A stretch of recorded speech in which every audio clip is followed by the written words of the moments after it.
Gaa330 Animation Cutscene class, where we're going to use our characters and vehicles that we've produced in previous courses alongside any levels or props that you have that you'd like to showcase in your portfolio. We're going to use those to create a cutscene in Unreal. In this class, you'll notice that you've got information about me. It simply describes background information, and you can see that I've been doing the modeling and the animation and the cutscene work for many years in the game industry. Also, I've got a Project 1 here that I'd like to go over with you. The Scrum, the initial Scrum session, is simply a getting to know you. I look forward to seeing your portfolios and hearing from you. And if you've got a LinkedIn, please go ahead and include that for everybody. And I look forward to seeing what you've accumulated in your portfolios so far. As we get started in this animation class, what I'd like for you to do is gather your pre-production materials first. That's what Project 1 is usually all about, is getting inspired and getting a vision for where you're going for the course. We're going to be looking at several types of rigging for your character and your vehicle. We're going to be looking at several types of animation for game, as well as feature film, and types of animation that you can use in both or even commercial work, so 3D.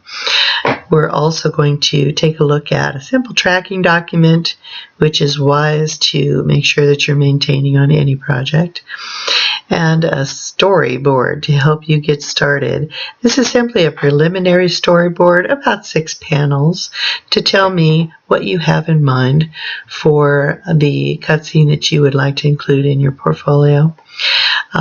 Think about what you'd like to do. This is a living document, and what that means is it'll probably morph and change as you go through the process of our preliminary work and have time to think about it. So really what I'd like for you to do is take the assets that you have currently produced and think about how you can create a story using those assets so that you can portray a life for your characters in your portfolio and appeal to a potential employer. The Unreal Game Engine research simply means go ahead and launch Unreal, make sure it's working on your workstation, go ahead and save, load, give me some screenshots to show me that you're savvy with a minimal baseline of ability for that game engine. So again, just make sure that you are hitting each one of these items for maximum points. This helps you get the vision and the plan that you need going forward so that you can make sure to get the best out of the course and glean as much information about character and vehicle animation as possible and how to present that in your game engine. So again, the game production plan, you can see that the template is available for you in your Canvas files. Files is over in the left-hand column of your user interface for your course. That production plan, you go ahead and fill that out to the best of your ability. This shows generally the projects that we're going to be working on, what you'll need to prepare, and the deadlines. So minimally, you know when the deadlines are. Go ahead and fill those in. And also tell me where you are in the process of what you're going to be using in your cutscene, what you have created. And get your head around the projects that you're going to be working on. Find out where you currently sit for those assets and what you need going forward. And if you need anything at all or additional information and support, please contact me via email, and I would be glad to set up a time to talk with you about these items. All right, that's the example of your tracking document. Then, of course, you'll need a character and vehicle.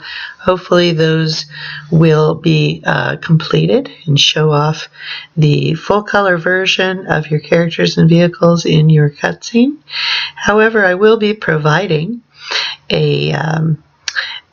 both a vehicle and a character for you to get started. If you don't have those finished, that's fine. We provide an animation proxy model, a low poly version for animation, and we provide this vehicle. It's very high poly, and I use that as an example for rigging simply because a lot of times you'll get files like this that will be disorganized, and as riggers we need to know how to manage that. Both of these characters, these models have been provided, and those models are cited in the resources for your convenience. Additionally, you will want to make sure that you are gathering video reference for your moves, your animations that you plan on keyframing, and of course the storyboard panel. Here's an example of that. And what's required for this first iteration are just about 6 panels.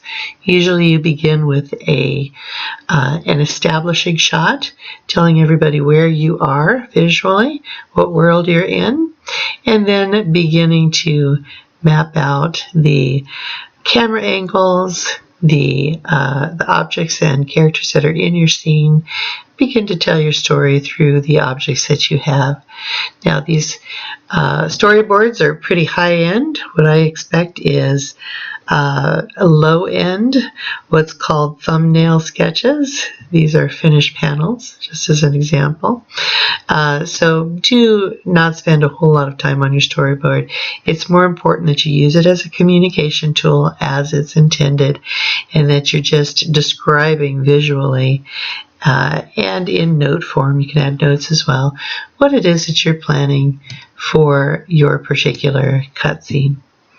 Hi, thank you for joining me, and I hope to hear from each and every one of you on day one. Please go ahead and jump in to your shell. Tell me how you're doing and who you are. Do not be intimidated by the amount of work that it looks like is in this shell. I'm here to fully support you and make sure that you succeed. And I've got a lot of years and experience behind me to help me do that. So if you've got any questions or concerns, please email me directly, and I'd be glad to answer those for you. You have a terrific day.